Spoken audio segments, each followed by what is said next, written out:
Hey everybody, Todd here, and I hope you're having a great week. Thanks for joining me today. You know, all of us have run into the situation where we mix our tracks together and we end up with some mud. Just some frequencies where we can't hear the instruments clearly amongst each other. Now, you may be tempted to throw some EQ on there, back off on those frequencies. Matter of fact, you're going to hear that a lot.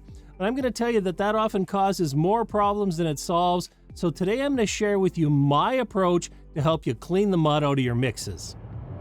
Subtractive EQ, the cure for everything. And with today's modern plugins, it's very easy to surgically remove those offending frequencies. The problem is we end up with a mix that sounds either hollow or scooped, definitely not what we want.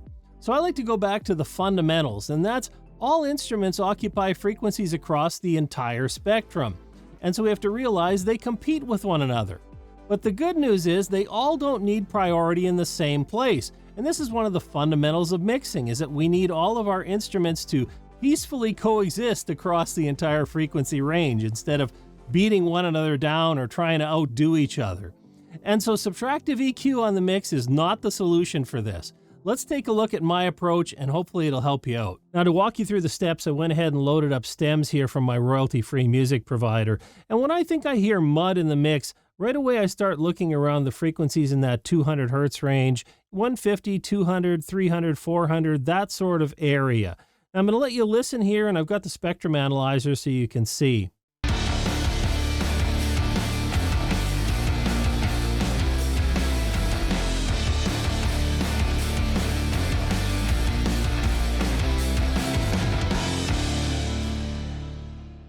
And the idea is that there's quite a bit of density in the frequencies here, right in around 200 hertz is what I'm seeing on the analyzer. Now, you can certainly do this just by ear. I've thrown the analyzer up here to help those of you that prefer this method as well.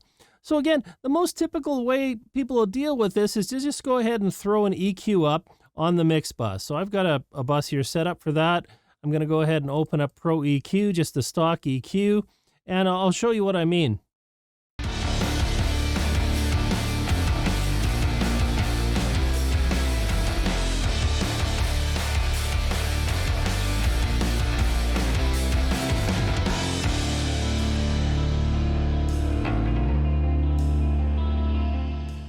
And so what I'm doing is basically taking everything away. I'm taking away the sound from the instruments that need those frequencies, and I'm also taking away the sound from the ones that don't. That's really not the best way to do this. So I'm going to go ahead and turn that off, and let's take a look at it stem by stem. And so again, we have drums, I have bass, and then I have the instruments here. So this is a fairly simple session, but the same method applies if we have a multi-track that we're working on. So let's go ahead and we'll solo out the drums, and let's just take a look at what we're getting with those.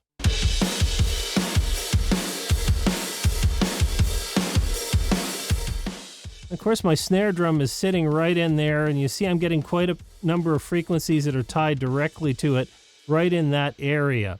So I'm going to maybe want to address that a little bit, but before I do anything there, we're going to check out the bass.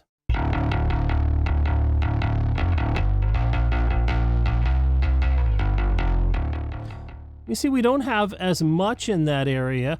We have a little sitting just slightly below it, so that's probably not as much of a problem in those muddy frequencies.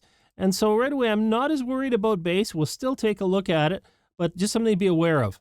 Now I'm going to go ahead and I'll solo out the instruments, so the guitars, and let's check them out.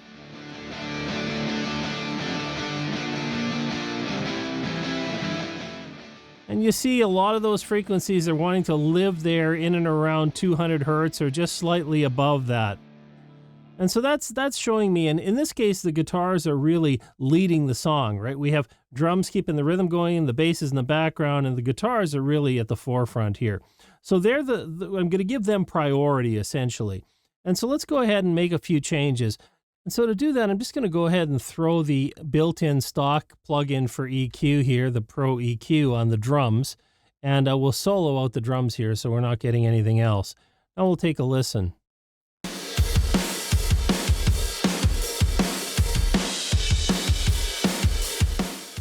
Okay, and what I'm going to do is I'm just going to go ahead and pull the frequencies down in that range where I think things are competing a little bit.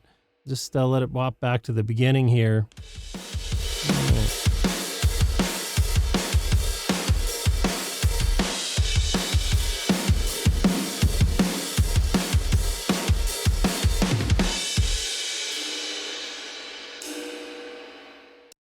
Okay, and I didn't take a lot out of there, but just a little bit to help create some more space for the guitars. Now I'm going to go ahead and play the whole mix.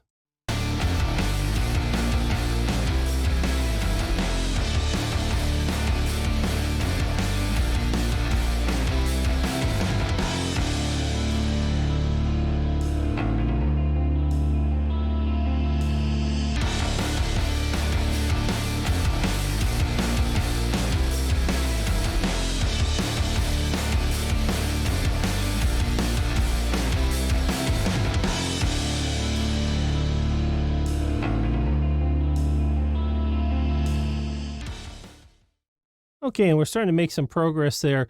I'm going to do the same thing. I'm going to go ahead and throw the EQ on the bass stem. And same thing, let's just go ahead and listen to the bass by itself. I'm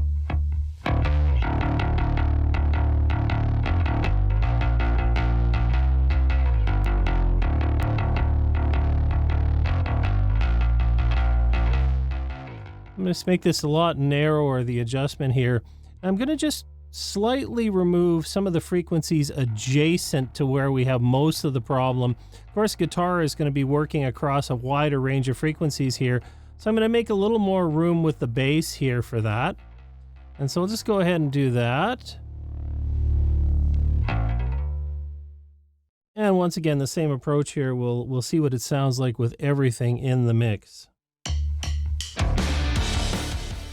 And what I'm actually listening for here is not so much the guitars, but I want to make sure that I haven't taken away anything important from the bass. So I'm going to turn the level up a little bit on the bass. We'll see what we get.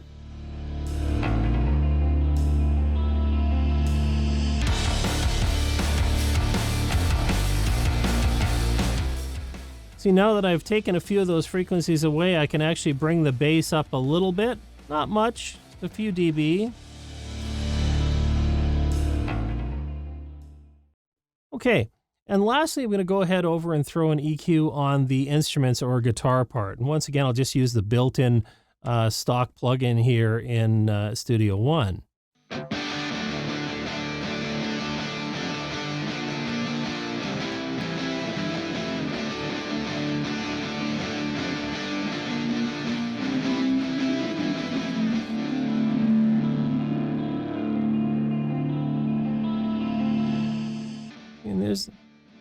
Those are the frequencies I don't really like sitting in there. In this case, right above that 200. So I'm going to just remove a little bit of those. And again, I can probably bring the guitar up a little bit now. So I'll just go ahead and I'll put everything back again and let's listen as a mix.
And finally, just adjusting the mix a little bit.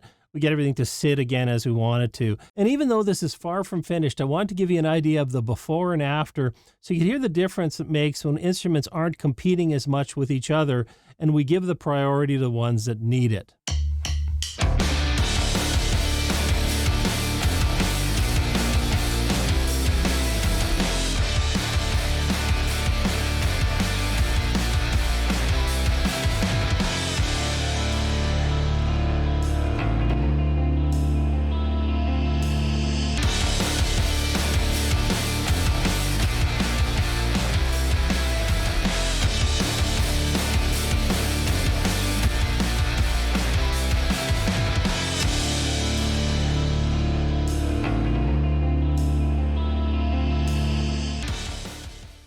Now, we have a lot of great tools nowadays to help make mixing a more efficient process, but there's still no substitute for getting it right, for ensuring all the instruments sit and occupy their own space in the mix. Now, if you're looking for other ideas on how to up the quality of your audio, check out one of the videos on the screen. As always, thanks for watching. I really appreciate you, and we'll see you next time.